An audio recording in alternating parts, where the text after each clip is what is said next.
Bonjour, bienvenue à toutes et à tous sur Sunugal 24. Nous voilà de retour dans votre émission Réception. Réception sur Sunugal 24, je le rappelle, c'est une émission qui consiste à inviter des autorités, entre autres artistes et célébrités, justement pour discuter avec eux dans leur domaine de compétences. Ñu ngi leen di nuyu bu baax di leen ziar di leen dalal jàmm ci seen émission Réception tey nag ñu ngi dalal DG Aliou Mara nekk APIX moo fay gérer mooy administrateur délégué des zones économiques sociales des zones économiques spéciales nekk coordonnateur bu APR ci Sicap Liberté. C'est comme ça DG. Tout à fait. maa ngi lay nuyu di la ziar di la dalal ci Sunugal 24. maa ngi lay fay Ahmed. tamit di la ziar. si dalal bi ngeen ma dalal fii. tey ci seen studio bu rafet bi. di sunugal24.net. waaw. zone économique sociale. spéciale. zone économique spéciale mooy lan. alors zone économique spéciale. concept la boo xam ne. ñu ngi ko indi fii au Sénégal depuis 2007. C'était du temps de maître Abdoulaye Wade. mu doon genre parc industriel. yoo xam te pourquoi le mot spécial. parce que dañ fay installer ay entreprises. yoo xam te jon leen di defal ay certaines faveurs. en matière de tout ce qui est fiscalité. Taxe douanière. D'accord. Taxe sociale. yombal leen ay mbir yu bari. ba pare tamit defar fa ay infrastructures. yoo xam te yu mucc ayib. yoo xam te boo demee comme ci pays développés yi moom nga fay fekk. pour permettre entreprise yi fay nekk. ñu mën a daal nekk ci benn écosystème. boo xam te li ñu soxla yëpp mu ngi ci biir xam te du ñu bouger. léegi nag yooyu boo leen ko joxee lu ñuy wax ay incitation fiscale douanière et sociale. xam te boo leen ko joxee. dañu am benn aise boo xam te ci biir. boo xam te dina permettre ñu booster. secteur yooyu. parce que dafa am ay filières yi ñuy choisir nag. filières yooyu pour ñu bëgg ko booster comme ça yooyu ñoom bu ñu demee. après dafay entraîner le reste de l'économie daf leen di tirer day mel ni benn wagon rek. benn locomotive. ak ay wagon di leen tirer. loolu mooy conceptu zone économique spéciale. D'accord. am na nag buñ ci teg bu nekk Diamniadio. waaw boo xam te mi ngi fonctionner. waaw gis ngeen fa ay usines yu fa nekk. waaw ay usines yoo xam te ñi ngi yëngatu sur le montage de vélo électrique. ay tricycle électrique. xam te dinañ dem ba def ay bus électrique. waaw defar ay panneaux solaires. ñu ngi fay defar aussi ay carte bancaire. ay carte numérique comme sunu carte d'identité yi. xam te léegi jaratul ñuy dem bay Israël di ko defar. mën nañ ko defaree fii directement Sénégal. am na ay entreprises yoo xam te ñu ngi yëngatu dans les matériaux de construction. dans l'emballage dans la confection. mais du benn boobu rek am na beneen bu nekk à Sandiara. am na beneen bu nekk aussi Diass à côté de l'aéroport. am na beneen bu nekk aussi à Bargny Sendou. xam te moom cluster la moom maanaam moom dañ ko spécialisé sur lépp luy fer. c'est-à-dire entreprise yu fay nekk. ci xeetu fer rek la ñuy liggéey. weñ rek. xam te foofu la ñuy plus tard mën nañ fa defaree ay tout ce qui concerne les grillages. ay fil barbelé. ay fil machine. ay rond à béton yi tabaxee kër yi parce que Sénégal am na fer. wala ñuy jël fer bi di ko exploiter. waaw di dem rek di ko jaay brut. dëkku tubaab bi. ñoom ñu koy transformer indiwaat ko di ñu ko jaay. ñu ko jaayaat waaw. balaa ñu defar loo xam te. waaw fii lañ koy defaree directement. de fait tubaab yi am expertise yi mën ko. jël leen di wax yéen. kaa leen suñu dëkk. ngeen monter fi usines yi. d'accord ñu yombal leen mbir mi. c'est-à-dire léegi bi ngeen di soxla seen équipement yi boo leen koy dugal. doo leen fay douane doo leen fay impôt. xam nga boo amee ay matières premières yoo xam te soxla ngeen ko amul Sénégal. xam te vous êtes obligé de l'amener ici. doo leen fay douane doo leen fay impôt. yombaleen vraiment mbir yi. waaw ñoom comme ça ñoom ñu ñëw fii installé fi usines yi. comme ça bu ñuy installé fi usines yi. di recruter. suñu jeunes yi suñu intellectuels yi. comme ça avec le temps. day am après transfert de compétences. transfert de connaissances ba xam te bu ñu demee plus tard après. dañuy am xam-xam bi. mën a demal suñu bopp. tubaab yooyu en général ñan lañu français yi allemand yi wala ñan la ñuy doon. non xeet yëpp ñu ngi fi. xeet yëpp xeet yëpp ñu ngi fi. d'accord am na par exemple ay tunisiens. waaw am na ay chinois. d'accord am na ay indiens. am na ay allemands. xeet yu bari ñu ngi fi am na ay turcs. ay turc waaw. am na ay turcs aussi. mais am na aussi ay sénégalais. d'accord surtout sénégalais yoo xam ne dañuy def ay joint venture ak genre xeet yooyu bu lee ñoo ñu ñëw rek ñoom créer seen entreprise mais ñun dañuy bëgg ñu ñëw associé ak benn sénégalais d'accord monter société bi sénégalais bi aussi am si ay part kooku indi xam-xam bi sénégalais bi moom peut-être mu mën a indi mooy xaalis ak aussi foncier bi mooy Sénégal bi mu nekk nii ak kaaraange bi comme que ñun Sénégal am nañu réputation nekk un pays stable politiquement tout ça moo tax actuellement événement yi am dañ ko war a freiner parce que waruñu yàq suñu réputation parce que Sénégal àddina bi yëpp dañu xamee pays boo xam ne c'est un pays stable musul am coup d'état musul am ay débordement yu mais est-ce que yooyu day attirer investisseurs yi moo tax c'est important donc yéen a ngi ci biir APIX quoi ci biir APIX ngeen nekk waaw ñun ñu ngi ci biir APIX parce que APIX mooy administrateur des zones économiques spéciales dafa am loi boo xam te moo tënk boo xam te dañ ko voté en 2017 parce que Macky Sall bi mu ñëwee dafa tënkaat loi bi Abdoulaye Wade defoon parce que Abdoulaye Wade moom bi muy réformer quoi waaw daf ko réformer Abdoulaye Wade moom dafa prévoir rek benn zone économique spéciale benn rek bu nekk à côté de l'aéroport sur 718 hectares d'accord Macky Sall moom bi mu ñëwee dafa ne partout au Sénégal mën nañ fa def zone économique spéciale waaw daf ko étendre moo tax mu am benn Sandiara am Diamniadio am Diass am Bargny Sendou te mën nañ ko defaat ci yeneen dëkk bu nekk rek ak sa ay spécificité par exemple tey boo demee dëkk bu mel ni Daara xam te dañoo xarañ ci affaire élevage ñu demee noonu mën nañ fa def benn zone économique spéciale à vocation agropastorale xam te ci ay domaine ay tanneries ay defar ay kii yàpp ak yooyu ay choses yu demee noonu d'accord mën nañ fa def yooyu la président Macky Sall bëgg a lancer fii lu am solo la bon DG Aliou Mara DG Aliou Mara yow nag ñu ñëw ci politique dañuy dellu ginnaaw tuuti élection locale yi amoon janvier dernier yow mel na ni bëggoon nga nekk candidat fële ci SICAP waaw lan moo tax mujjuloo ko doon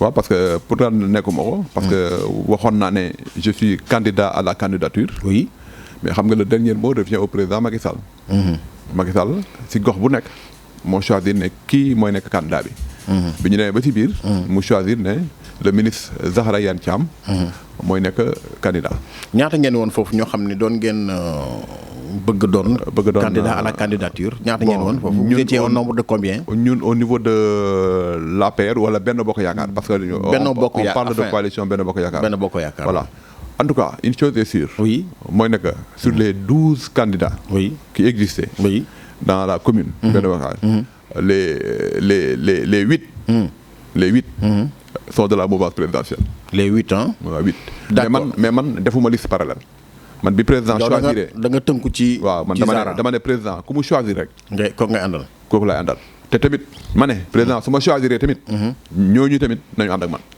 d'accord léegi yow Zahra Iyane Thiam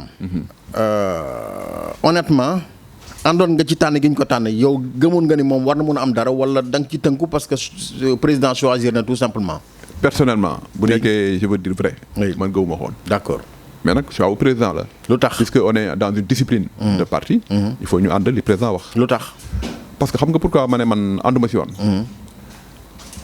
parce que xam nga APR dafa am ñoo xam te ñoo ko teg si biir Sicap Liberté mu am historique te Zahra Iyane Thiam en général sama du ma bëgg wax ci yooyu nekkul woon APR moom dafa woon partem il s'appelle UDS UDS Élévation après la ñëw seey ci biir APR donc dafa am ñu mu fa fekk dafa transhumé quoi dafa transhumé ñoo fekk ñu foofu te en 2014 demoon nañu élection locale bi ñu demee élection locale man maa doon tête de liste bi d'accord pour la coalition Benno Bokk Yaakaar te j'étais venu en deuxième position derrière Taxawu Ndakaaru mooy 2014 li Taxawu Ndakaaru jëlee communes yëpp waaw les 18 communes sauf Yoff la commune de Diouf Sarr waaw ñun à Sicap on était deuxième derrière Taxawu Ndakaaru Zahra boobu woowoon nañ ko ne ko ñëwal comme que tu es dans la mouvance présidentielle nga ànd ak ñun mais bëggul ñëw ak ñun mais moom elle était sortie 5e avec seulement 169 voix là où nous on avait plus de 1600 voix moom elle avait que 169 voix donc tey bu ñu ñëwee nar a ànd ak ñun fondre suñu biir c'est pas logique que moom mu jiite d'accord ñun ñoo waroon jiite ñun ñi xam ne ñoo nekkoon ensemble mais d'après yow lan moo tax kiiwul lan moo tax gañewul moom Zahra lu tax gañewul bon c'est parce que pourquoi gañewul c'est parce que dafa amul benn base historique au niveau de la Sicap bu amoon base historique man par exemple tey bu doon man la ñu choisir. waaw man. nee naa la yeneen liste yi xam te parallèle yi demoon xam te mouvement présidentiel la nekk. ñooñu ñëpp dañu ànd ak man. d'accord dafa mel ni kon da nga comprendre question bi ma bëggoon a poser. waaw nga far gàttandu ko. parce que yow bu ñu la choisiroon donc ñële def liste parallèle dañoo ànd ak yow. dañuy ànd ak man mais ñoom dañoo d'accord ci Zahra. te sunu voix yooyu yëpp bu ñu ko additionné woon. waaw ñooy raw Yewwi Askan Wi. waaw yéen a leen di raw. waaw ñoo leen di raw parce que rien que. le deuxième le troisième qui est Benno Bokk Yaakaar. et le quatrième ñooñu rek bu ñu leen additionné woon. même pas sax deuxième bi ak troisième bi rek bu ñu leen additionné woon rek ñu raw Yewwi. rien que le deuxième. parce que c'est un certain Tamsir Sokhna. waaw moo nekkoon deuxième. Benno Bokk Yaakaar nekk troisième d'ailleurs j'en profite pour signaler. c'est la première fois. que Benno Bokk Yaakaar dans les SICAP. jël troisième dans une élection. ñun élection yi am SICAP yëpp. bu ñu gañewulee nekk premier waaw moo tax ma ne la. c'est pour la première fois élection yi mos am SICAP yëpp. parce que Benno Bokk Yaakaar bi Macky Sall nekkee fii ba léegi. bu ñu nekkulee premier. au pire des cas on est deuxième. c'est la première fois. que bi ko Zahra jiite dañ nekk troisième. kon Zahra moo leen daaneel yéen. en tout cas c'est le constat ñun c'est le constat qu'on a fait. ok xam nañu ne nag président moom en général boo ñàkkee ay élection ci benn façon bi bu dee yaa ngi nekk ministre ci gouvernement bi da ngay wàcc njort nga loolu ci Zahra Iyane Thiam bu ñu jàllee élection législative yi ñu jëm.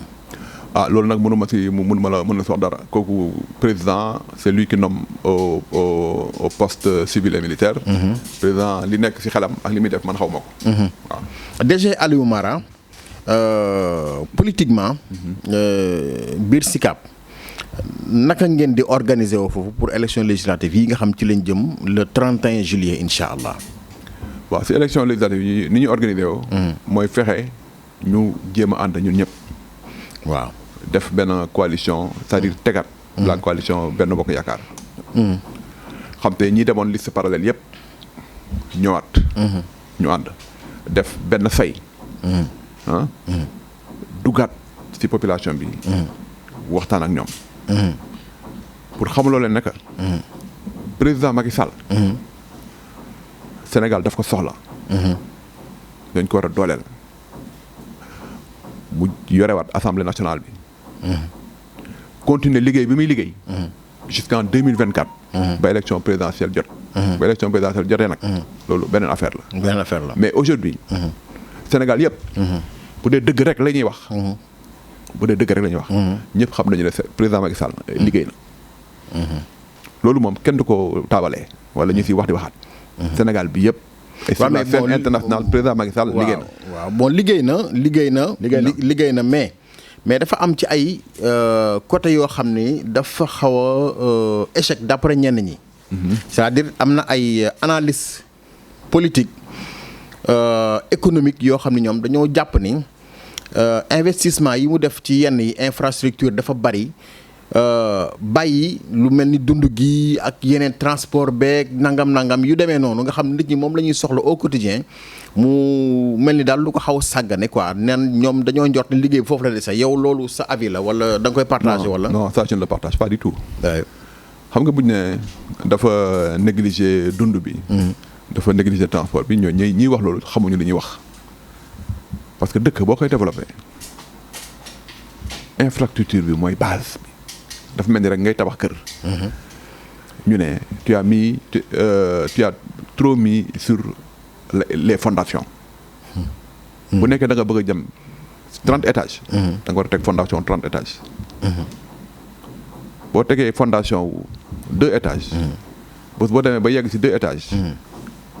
bëgg a dem ci 10 étages.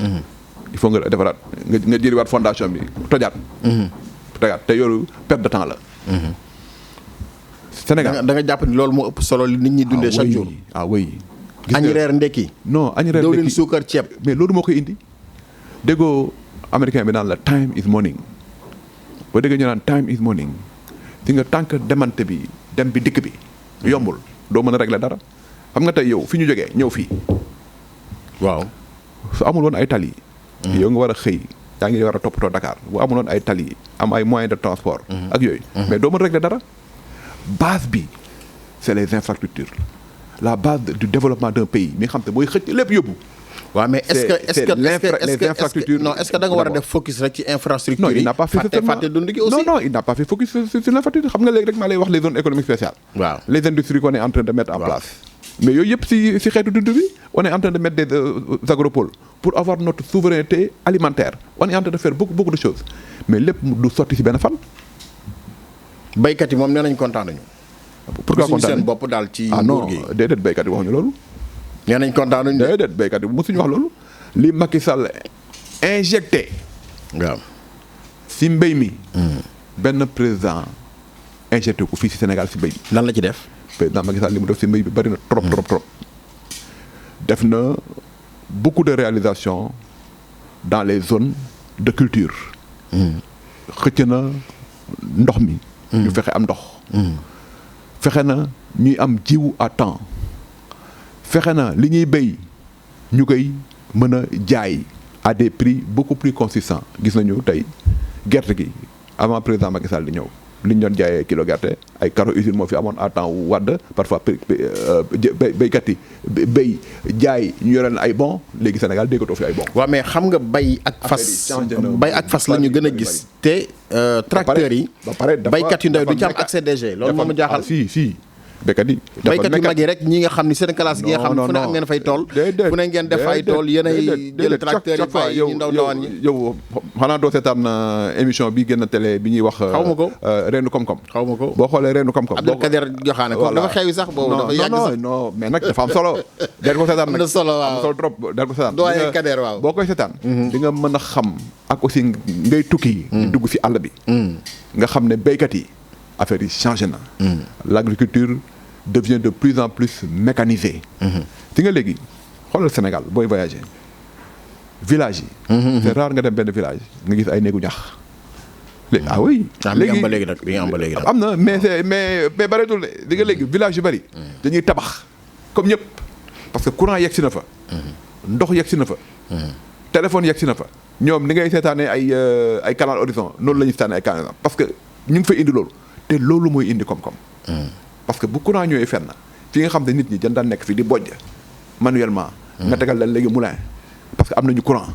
fi nga xam ne dañ daan yéeg seen mbaam yi def ay 4-5 kilomètres pour wuti ndox mi ngi fa. ah tu leur permets de pouvoir maintenant transformer ce qu'ils sont en train de cultiver. moo tax boo xoolee Sénégal remarqué woo dara. beaucoup de produits agricoles. ñu ngi koy commencé di ko transformer. nank-nank y a de petites unités de transformation yu am fii Sénégal. yoo xam te ay produits sénégalais la yoo xam te ñu ngi koy def. li nga même ndaamaraas bi ñuy wax l'anacarde. yi nga xam te dañ ko daan jël en vrac di ko jaay indiens yi ñu koy yóbbu. gars yaa ngi koy commencé di ko transformer. nank-nank te on est en train de mettre un agropole au sud de la Casamance boo xam te rôle am mooy lan dimbale tous les gens qui tournent autour de cette filière ñu koy mën a transformer fii Sénégal mën a créer des emplois parce que loolu mooy créer emploi du ñëw jël ay jeunes fii jox leen ay financement de 200 000 500 000 foo ne mooy créer emploi non emploi il faut des emplois pérennes fexe mu am ay de PME des PMI des petites et moyennes entreprises de transformation xam te ñooñu dina am ay 15-20 employés wala 100-200 employés yooyu bu ñu ko amee un peu partout dans le pays. di nga gis ça va résorber beaucoup sur le chômage. D'accord. Ça va un impact. D'accord, c'est extrêmement important et le président Macky Sall est en train d'investir dans ces filières. D'accord alors DG actualité nationale li ci gën a marqué jamono ji moo di yëngu-yëngu bi am ci langue politique gi. comme ni ngeen koy waxee yéen. maanaam kujje gi ak mouvance bi maanaam côté état bi dafa am ak fénqaloo goo xam ne mel na ne mënatut a ñàkk bokk. bu ñu xoolee ni Yewwi Askan Wi dafa am seen benn liste bu ñu rakkale. ñu lànk ne ñoom loolu duñ ko nangu. maanaam dañ ko njëkk reconnaître ne ñoom def nañu njumte wëlbatikuwaat ne loolu duñ ko nangu. parce que yéen da ngeen leen a bëgg a néewal doole. mu mel ni nag ñi ngi bëgg a jaare xeex bi ñoom ci ay marche ay rassemblement nangam. dem na sax ba ay tëgg bool am ci. léegi yéen lan mooy jafe-jafe bi est-ce que mënu leen woon bàyyi rek. liste boobu mu jàll ngeen dem bu fekkee wóolu ngeen seen bopp lu tax ngeen bëgg leen téye kut ka kut. non ñun téyewuñu leen ñun téyewuñu leen dëkk bi dafa am loi. on est dans un pays de droit. c'est le pouvoir juridique qui a donné son verdict. xam nga parfois boo xoolee wax ci coow li. tu as l'impression que ñaari liste rek ñoo fi nekk. liste Benno ak liste Yewwi. y a combien de listes? Il y en a 15 je crois. am na Aar Sénégal xaw ma. non y en a ils sont après 15. bari nañu y a 15 listes. mais ñaar ñooñu rek ngay dégg. mais ñeneen ñi mel na ne 8 moo ci des actuellement. waaw 8. maintenant s'il y a 8. 8 listes yoo xam te. ñeneen ñi déggoo leen yeneen 6 yi. déggoo leen mais ñooñu fan lañ jaar ils ont confectionné leur liste en bonne et due forme. mu jàll et pourtant c'est de petites coalitions de moindre envergure yoo xam ne ñafe nañ ko te coow amul. c'est quoi le problème. mais c'est quoi le problème. parce que y a des règles jeu boo gis dafa am règle. xam nga. y a eu des règles. on a dit que les listes doivent être des listes paritaires. parce que Sénégal dañ fi voté loi boo xam te y a la parité. mais est-ce que loolu du galgal tam bu ngeen defoon rek. non du galgal amee benn erreur rek ngeen. non pour génne leen aussi. du galgal c'est un jeu. on est en compétition hein. Nous sommes en compétition. Si ton adversaire montre des faiblesses il faut les exploiter. C'est une compétition. Moi parfois damay toog ba si yàgg ma ne supposons l'effet contraire l'effet inverse.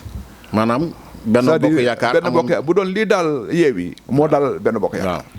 Moi je suis sûr et certain. waaw waa Yewwi ils vont s'agripper à ça dire que il faut éliminer cette liste de. mais am na seen benn liste boo xam ne nañ baaxul yéen am na seen benn liste boo xam ne nañ baaxul. mais moom mooy mooy liste proportionnelle bu suppléant yi. waaw moom tamit supprimer nañ ko. dañ ko kii annulé aussi. liste boobu. mais lan moo tax ñoom ñu naan ñoom bu ñu demul yéen du ngeen dem yéen tam. lu tax ñoom ñu ne seen liste bu ñu ko téye yéen tam seen liste du dem. mais ñun suñu leen dégg ñu wax loolu. mais ñun suñu liste demul mooy liste suppléant yi. kon ban liste la ñuy wax ñoom te encore que liste suppléant yi ñun suñu liste. amul problème de parité de boo xoolee liste bi suppléants yi nombre de. yéen da ngeen a ëppal ay parrain non cas boobu c'est un cas boo xam ne féete na boor. ñoom boobu la ñuy wax ñoom. non ñoom cas bi ñuy wax. ñun suñu liste bi ñu annulé. waaw du loolu mooy motif bi lan la. ñun suñu liste boobu. liste suppléant sur la proportionnelle.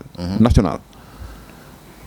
on a eu nombre d'hommes égal nombre de femmes.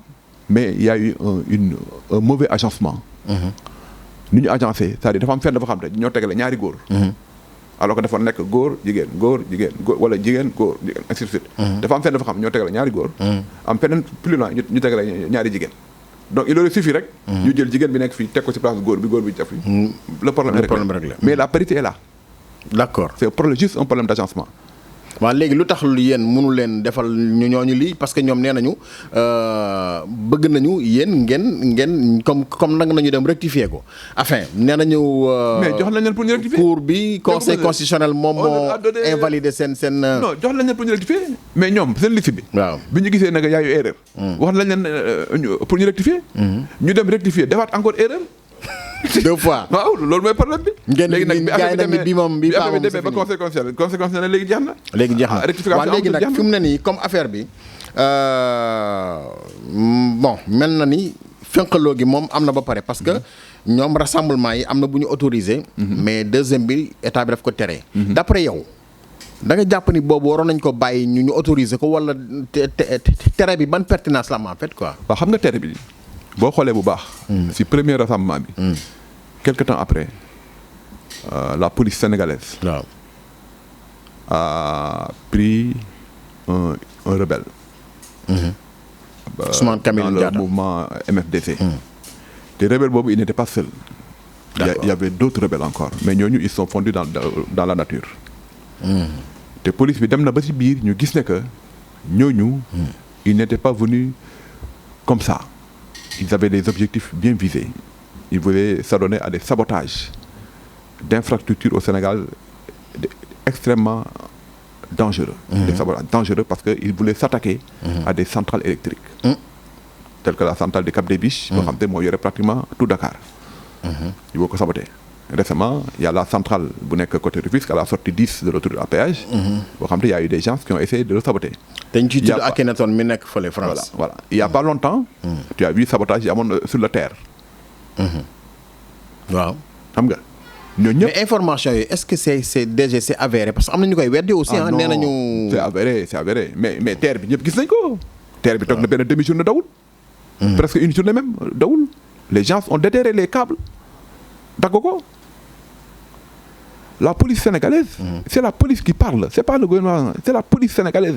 dañu ñëpp xam nañu ne police bu xarañ la ñu am. léegi police moom dafa bëgg kon associé ñooñu def ñaawteef yooyu ak waa ñoom Ousmane Sonko. Yewwi Askan Wi association bi amagul. mais en tout cas. ces gens-là. sont venus dans le cadre. d'une manifestation de cette manifestation. et ils voulaient profiter de cette manifestation pour créer des émeutes. loolu mooy motifu ñu tere deuxième rassemblement. justement loolu mooy motif bi parce que boo xoolee même le jeune qui est en Casamance bi ñuy wax dañ ko tiré. waaw on s'est rendu compte que tiré wuñu ko arme blanche moo ko rey dañ ko jam. donc si biir foule bi ak yooyu. kon daal dafa am ñu ci prox ndollu def ay di rey nit ñi. comme ça ñu jiñ ko police comme ça ñu jiñ ko police bi. ñu profité xam nga yooyu dans les mouvements de foule bu amee ñu gis kenn ñaar dee tout de suite nit ñi mën nañ taxaw ne mais rek. commencé song. waaw mais DG. mais ça c'est dangereux. DG dafa am loo xam ne nag wax dëgg faa ñu waxtaane ko nag ci réew mi. aywa bisimilah. parce que aussi ku ne xam na ne état mooy ret doole police gendarmerie nangam. loolu yëpp d'accord nañ mais ay ku mel ni Mame Diarra Fam. Ahmed Aïdara ak ñoom Déthié Fall ñii gars yi jàpp te leen ci kaso bi lan lañ def ñoom. bañ jàpp leen waaw xam nga ñoom dañoo wax marche interdite manifestation bi dañ ko interdire. waaw xam nga député sax balaa nga koy téye. waaw. da nga war a lever son immunité parlementaire. sauf en cas de flagrant délit. waaw. donc est-ce que ñoom dañoo nekk flagrant délit parce que ñoom ñëpp bu ñu leen di jàpp marche interdit bi ñu interdit ci lañ doon dem. non Ahmed Aïdara nee nañ dafa jógee këram di dem mairie ba. non dañuy wax lu leen neex dafa doon marche moo ko tax génn. xam déjà dafa jógee këram di dem liggéey. mais Ahmed Aïdara buy dem liggéey day dugg si otom. bu daan liggéey otom lay dugg dem. déedéet déjà yow boo génnoon sa kër doo génn sa oto kay am na foo koy gaare xanaa di nga dox dem sa oto. mais dafa loolu nag moom dafa dox di dem. loolu mooy. dox di dem la ñu jàpp ko dafa doon marche. dafa doon marche jàpp ko si marche lañ ko jàppee mais bu taaloon otom comme d'habitude ni mu ko daan defee. waaw dem ba si maireem yooyu yëpp du ko si fekk. mais dafa génn ànd ak une masse di dox pour wane ne que mi ngi marche moo tax ñu jàpp ko flagrant délit la te moom sax du député. tu as vu. mais tamit. man fenn rek la d'accordul. waaw parce que waxtaan wax dëgg si la. man bu doon man. li may digal état bi bu doon man. bu ñu leen jàppee tey. le lendemain ñu libéré leen. ñu libéré leen war nañ leen libéré comme ça jàmm bañ a am ay yeneen frustration mën nañ leen jàpp tey. wala leen jàpp nañ leen. le lendemain on les libère. ok man bu doon sama tax. léegi pour terminer Ousmane Sonko. mooy adversaire bu redoutable boo xam ne nag moo jàkkaarloog fi mu ne nag régime bi quoi. Récemment gis ngeen concertu casserole bi nga xam ne organisé na ko daf ko annoncé rek ne bis sangam heure sangam na am. Sénégal gépp yëngu loolu tiitalu leen yéen. bon yéen a ngi koy bàyyi xel loolu. man personnellement tiitalu ma. ndax lan. mais c'est un message qu'on doit décrypter. Pourquoi tiitalu ma parce que dafa tombé si benn période boo xam te. Il y a des effets de contre-coup combinés. mooy du contexte social. mu ngi yokk guerre Ukraine bi am denrées de première nécessité yi cher. ñu ngi jóge rek ci Covid bi yàggul di ñafe pour jóg. xam nga jógaguñu sax guerre ba la ñëw ay prix essence yokku. mais mënoon na gën a metti sax parce que électricité bi. bu yokku woon. mais lépp a yokku parce que électricité c'est à la base de tout. tey booy liggéey c'est grâce à l'électricité. tey boo électricité bi yokku woon. y a beaucoup de choses day yokk si yow. donc bu courant bi yokkoon rek daara yëpp day gën a yokku. et le président a subventionné. c'est-à-dire cette augmentation de l'électricité à coût de pratiquement 500 milliards. Il est même allé au-delà. Une augmentation du salaire des fonctionnaires. Il a injecté plus de 120 milliards pour l'augmentation du salaire des fonctionnaires yooyu yëpp pour mën a contenir c'est-à-dire cette montée des coûts et yooyu yëpp aussi nit ñi parfois duñ ko xam le Sénégalais lambda du ko xam donc yu mel nii bu amee dans un contexte pareil il suffit que kenn jóg yëngal rek tout de suite day am benn enchaînement et c'était ce qui s'était passé avec la Covid au mois de mars 2021 bi en 2021 au mois de mars parce que nit ñi dañoo sonnoon il a fallu que nit ñi couvre-feu voilà nit ñi amatuñu woon lu ñu lekk il a fallu que kenn yëngal rek benn étincelle rek léegi très rapidement nee nañu Macky Sall dafay wut 3e mandat ñoom loolu la ñuy wax chaque jour c'est-à-dire ñoom keroog sax maa ngi dégg Barthélémy Dias ne foofu lañ koy xaar nag ba mu wax ko alors léegi yow da nga jàpp ni pour réew mi ànd ak dal président dafa war a génn wala lan la war a def moom actuellement. waaw xam nga président li mu war a def. def na ko pare. mooy. xam nga yaa ngi fàttaliku président mës na fi toog benn 31 décembre ak la presse. xam nga c'était en quelle année. daaw jéeg la. ñu posé ko ci question. mu ne leen du wax ne candidat la. du wax ne du candidat. parce que ñaar yëpp c'est dangereux. su waxee ne du candidat. ñi ànd ak moom. si gën a bari. yaa ngi chercher kan mooy prochain candidat bi pour nga ànd ak moom. yaa ngi semble te calcul politique lay doon quoi politique. et les gens ne vont pas travailler. su waxee ne candidat la tamit coow li ne kur. donc moment bi jot. bu jotee. dina wax. maanaam élection législative bu passé quoi. bu passé ba mu am majorité ba pare. ba nga xam ne léegi waaw présidentielle moo si def. waaye léegi majorité boobu mooy problème bi déjà est-ce que di ngeen ko am. ah incha allah bañ a am. loolu yéen wóolu ngeen seen bopp nii wóolu ngeen. mais élection yi passé. les élections vu situation bi ni mu demee nii affaire yi ni muy annoncé wu nii. xam nga yéen da ngeen di gis presse bi rek di wax nangam xam nga élection municipale yi passé ah pourtant coow laa ngi fi. non déjà bu la ay wax presse. réalité baa ngi ci dëkk bi waaw dëkk bi xam naa. élection municipale yi passé. waaw coow li dafa doon kur. ah municipal waaw dafa doon kur. gagné wuñ leen. da ngeen ñu gagné sur certaines grandes villes. mais au niveau national. on est largement victorieux. on est victorieux à presque 80%. Dakar Ziguinchor Guédiawaye ak xaw ma fan ak fan. Dakar la région de Dakar bii. te et puis c'est même pas toute la région de Dakar. jabi mais boo jëlee au niveau national. mais on a gagné presque à plus de 80%.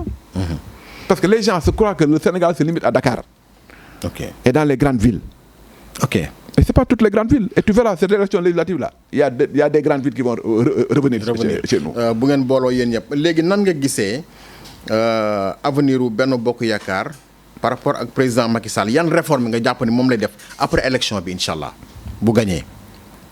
bon man nekkuma dans la tête de président Macky Sall. bon war nga ci am idée quoi xalaat. mais xëy na lan la ñu war a def wala lan la ñu war a dindi la ñu war a defaraat. waaw pour mën a am benn confort. pour peut-être prétendre être man daal benn candidat 2024 incha allah. voilà man li may suggérer président Macky Sall. mooy bu ñu gagné législative yi ma xam te am na jox nañ ko majorité confortable. na xoolaat son parti. et la coalition.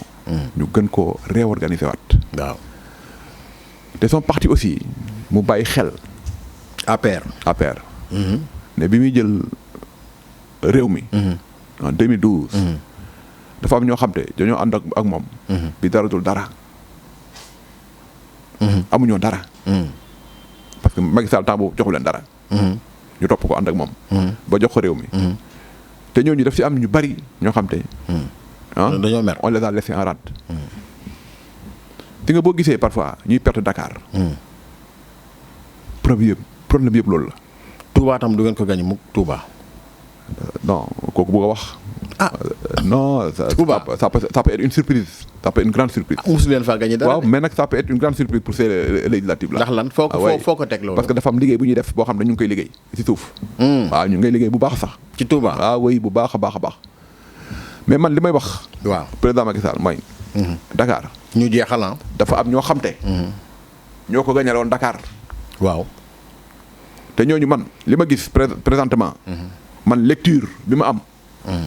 mooy ñooñu ñëpp ci gox yi ñu nekkoon jiiteetuñu nekkatuñ fa jiit dañoo indi ñu bees jiital leen. am na ñoo xam te. sañ nañu jóg kaas wax. am na ñoo xam te waxuñu. mais li leen metti mi ngi seen biir xol. ay frustré lañu. de ce fait volonté biñ ci daan def. defatuñ ko. mais man su ma doon moom. moment bi ma gagné. laa waroon jël ñooñu dooleel leen bu leen dooleeloon ñu continuer. mais ñan ngay wax yow est-ce que mën nga leen tudd nommément ñu xam ñan la non du ma leen tudd. doo leen tudd ñun on se connaît entre nous du ma tudd tur mais on se connaît entre nous. mais booy wax nii rek kenn du xam ñan ngay wax. non xam nañu ñun ñiy déglu émission bi. ku si nekk di nga xàmmee sa bopp. di nga loolu bu ko defoon. ñooñu buñ leen dooleeloon ñu dem xam nga sénégalais. bëggul injustice. parce que yow da ngay nekk sa biir gox. ñu xam ne yow yaa fi nekkoon bi dara dul dara. yow sa bopp nga bëgg a wax quoi. yaa vu man maa ngi si biir ak ñeneen. ok xam nga bi dara dul dara yaa fi nekkoon. ñafe-ñafe bi. ñu dem ba affaire yi sotti. ñu jël la par exemple yow puus la jël keneen jiital ko da nga bëgg a nekk ministre déjà nit ñi da nga bëgg a nekk ministre. non man c'est pas forcément que man xam nga la ma ñor. liggéeyal Sénégal fu ñu mën di teg. boo xam te dinañ mën a exploiter samay compétences. pour Sénégal jëm kanam man loolu ma ñor. mais ministre daf lay gën a renforcer nag. nga gën a am muy ministre muy DG muy leen li am importance. nañ ma jox sama gëdd bi ma am si biir parti bi. di exploiter samay compétences. parce que tout le monde n'est pas mënuñu nekk ñu ñëpp ministre. kooku président Macky Sall mooy xool kii ko doy mu nommé ko poste bi mu bëgg. bi nga xam ne moom am na kóolute ci kooku. mais xam naa ne je suis ministrable je peux être ministre parce que j'ai les compétences qu'il faut. da nga bëgg a nekk ministre. voilà kon kay leer na. non j'ai les compétences qu'il faut mais tout le monde est ambitieux. booy def politique tu as des ambitions. absolument mais c'est pas une fin en soi. waaye léegi Ousmane Sonko Macky fekk nekk ministre. léegi Ousmane Sonko nan nga ko gisee moom avenir politique am quoi Sénégal nan nga ko gisee politiquement quoi est-ce que jàpp nga ni war na mun a jiite réew mi yow. Ousmane Sonko. d'après way profilam ak li muy incarné. présentement Ousmane Sonko. bu dee jàng na. jàng na fi mu war a jàngee. waaw génne na ENAM il a le profil. d'accord. point de vue expérience il n'a pas d'expérience. amul expérience de gestion expérience de management expérience pour diriger un pays Ousmane Sonko est encore très jeune. te fu ñu nekk nii. 50 ans. waaw dafa jeune. presque waaw Ousmane Sonko dafa non mais. Emmanuel Macron 39 ans la jëlee France. waaw mais xoolal France tey. lu fa am. coow laa ngi ne kur. amaat na deuxième mandat. waaw amaat na deuxième mandat parce que c'est le président à défaut. c'est un président à défaut. ah oui. oui c'est un président à défaut. Macron man loolu laa gis. Sénégal di nga fi ñu toll nii. Sénégal mi ngi avancé. Sénégal mi ngi avancé de. Le Sénégal avance. C'est pas ñun ñoo ko wax c'est les institutions qui font les évaluations. Qui ont évalué et qui disent que le Sénégal est un pays qui avance. xaw na ma diw leen pommade tuuti. apparemment nag bon gars yi nee nañu fan yi moom mi ngi génn di def ay mission diplomatique yi mi ngi koy réussir quoi. non daf ko mës a réussir. dem na Russie dem na France daf ko mës a réussir. président dafa mës a réussir ay mission diplomatique. président il a une aura sur la scène internationale. ñëpp xam nañ ko. c'est pas parce que c'est ses beaux yeux. c'est parce que daf ko liggéey ba nit ñi xam ne mu ngi liggéey. yow boo xoolee Sénégal avant que Macky Sall nekk président en 2012. ak Sénégal bi Macky Sall yor fii après 2022 xam nga ne am na évolution yu mag a mag a mag. y a beaucoup de changements mais nag mënuñu changer yëpp. sur un mandat ou 2 mandats. li am importance mooy ñu gis ne que. yow da nga jàpp ni war na mën a amaat beneen. pour gën a mën a liggéey quoi yow. si nga man war na mën a amaat beneen quoi moom. man personnellement. man li may conseillé Sénégalais yi. man. ku bëgg Sénégal dëgg. bu dee Sénégal rek moo la ñor. te ngay wax dëgg. xam te dëgg rek ngay wax. xam nañu ne président Macky Sall mi ngi liggéey et Sénégal mi ngi avancé. mais est-ce que loolu rek doy na. liggéey rek est-ce que doy na mi ngi liggéey. te mi ngi teg Sénégal si yoon bi mu war a dem. te fi nekk nii dafa nekk si digg dooleem nag xam nga ngay avancé wala ngay jouer match ba nga xam te da nga jàpp sa vitesse de croisière. fa nga toll. xam te da nga war a deuxième souffle bi. waaw deuxième souffle bi xam te yaa ngi dem. moment boobu bu ñu la teggee indi koo xam te nag mi ngi raam di soox di kët ñun ñoo koy yëg rek. mais nee nañ nag dafa am entourage ñun la population maanaam am ñu ko jegee ñoo xam ni nag duñu ay ndaanaan quoi. mais loolu du fi ñàkk. mais dañu bari quoi li ñuy leen di tudd ay affaire cuune dafa bari nag aussi de du bari boobu dafa mel ni moom kese mooy ndaanaan ci gouvernement bizarrement loolu dafa yéeme. déedéet xoolal gouvernement bi benn par benn gouvernement bi ay ndaanaan ñoo si gën a bari xam nga nit ñi bu ñuy wax parfois man ci lay comprendre peut-être ay quelques vieux qui sont autour du président la jël ji di wax naan la vieux yi ay mag la ñu nañ dem ak yooyu bon Moustapha Niasse mais mag dafa baax si réew tamit mag dafa baax si réew de mais est-ce que doyul nañu dem noppalu aussi nag waaw mais dañuy noppalu mais élection yi bu jeexee rek dañuy dem noppalu parce que nekk ñu sax si liste fii dañuy dem noppalu mais nag Moustapha Niasse pour dire vrai boo ko déggee mu wax xam ne il a la tête sur les épaules absolument naaxul de waaw tey dañ naan mag baax na si réew di nga président normalement même ñooñu bu ñu demee toogee dañuy màgget gën a màgget feebar ñooñu bu ñu demee man su ma doon président à sa place mag ñooñu dama leen def sama wet ñu may xelal parce que mag loolu lay jëriñ xam nga yow da nga koy xool sa biir kër da ngay am sa maam tant que naaxul xel baa ngi daw da ngay xool ay dëgg yu wër péng la leen di wax absolument te lu mu la wax rek téere la DG émission bi jeex na merci beaucoup merci d'être passé. waaw ñu ngi lay sant bu baax di la gërëm ma bàyyi la nga tàggoo. waaw ma tàggu bi rek mooy maa ngi wax sénégalais yi. nañu jël seen mal en patience. ñu xam ne Sénégal dañoo am chance am président bu mel ni Macky Sall. faut parler avec les jeunes aussi ah. waaw surtout jeunes yi nag. laay waxal. parce que xam nga président Macky Sall. dafa am loo xam te mayu yàlla la mayu yàlla. xam nga koo xam te da nga créer sa parti. yaa ngi koy xalamal rek nag tamit. non du question xalamal xam nga di nga Ahmed. dañuy wax dëgg rek. bu doon keneen la ma wax ko c'est pas parce que je suis dans son parti mais dafa am nit ñoo xam te yàlla moo leen may xam nga sànq bi ñu nekk si oto bi di waxtaan yaa ngi may wax Youssou Ndour. xam nga Youssou Ndour Sénégalais bu xool xam te Youssou Ndour dafa am mayu yàlla. yàlla moo ko may. koo xam te à 63 ans. nga ñëw feesal Bercy. pas évident c'est pas donné à n'importe qui. président Macky Sall. dafa créer parti en 3 ans il a pris le pouvoir Ablaye Wade a mis 26 ans. quand même pour jël le pouvoir président Macky Sall xoolal fi ko yàlla jaaralee. président Macky Sall dafa nekk d'abord un ingénieur tout court à Petrosen. agronome. agence bi nga xam te société bi nga xam te mooy toppatoo affaire pétrole. far yàlla may ñu pétrole. foofu la njëkk a liggéey. pare nag yore la base de données ni nekk le directeur de la base de données. ñu dem. Ablaye nekk président. nommé ko fa directeur général. à Petrosen boobu mu nekk fa directeur général. mu jóge foofu nekk ministre de l'industrie et des mines. mu jóge foofu. intérieur. nekk ministre de l'hydraulique. ah la njëkk jaar. hydraulique soo ko dem intérieur. affaire ndox. waaw. mu jóge fa de ministère de l'intérieur xam intérieur dëkk bi. mu jóge fa def ko premier ministre muy chapeauter ministre yëpp xam Sénégal lépp ni muy doxee ministre bu nekk bu xam parce que day def mooy coordonner lépp. mu jóge fa nekk président de l'Assemblée nationale. loi yi textes yi ak yëpp. mu jóge fa yàlla def ko président de la République. léegi lu des ba pare nag mu jàng affaire pétrole. lu des léegi. mu ñëw rek yàlla génne pétrole Sénégal. loolu nag njàngat la dafa am lu ñu yàlla won. dafa am lu ñu yàlla may. gis nga parfois nag nit. di nga soxoree nit ba soxoree sa bopp. yow nan nga ko gisee. man noonu laa gisee Sénégal yàlla xam naan yàlla ba la tàccoo feccoo. balaa ngay fecc day yàgg. Sénégal yàlla dafa am lu ñu yàlla may. muy président Macky Sall. indil ñu ko dafa am yoo xam ne yàlla dafa la koy may. benn dirigeant. dans l'histoire d'un pays. indi la benn dirigeant boo xam ne mooy yëkkati dëkk bi. kooku après bu demee. pour keneen ñëwaat. dina xaw jafe. président Macky Sall nag. merci Sénégal dañ ko war a téye exploiter ko au maximum ñu développer suñu dëkk. merci.